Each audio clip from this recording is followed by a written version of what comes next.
Amidst growing concerns over China's influence in BIMSTEC, that is Bay of Bengal Initiative for Scientific, Technical and Economic Cooperation, Prime Minister Narendra Modi will be in Thailand on April 4th to attend the 6th BIMSTEC Summit, where leaders will focus on strengthening maritime cooperation to boost trade and connectivity between member countries. The theme of the summit is Prosperous, Resilient and Open BIMSTEC. The signing of the Agreement on Maritime Transport Cooperation, which aims to improve cargo and passenger transport across the Bay of Bengal, will be the highlight of the two-day event, slated to take place in Thailand's capital, Bangkok.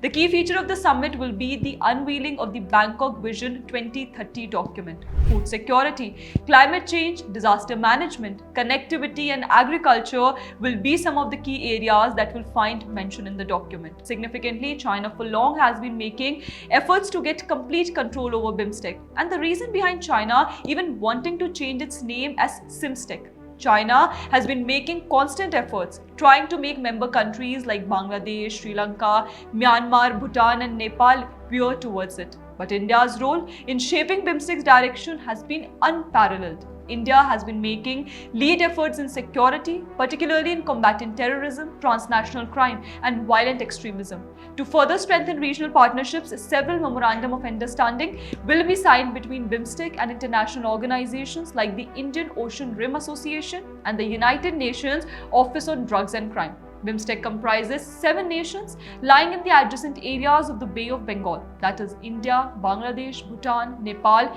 Myanmar, Sri Lanka and Thailand.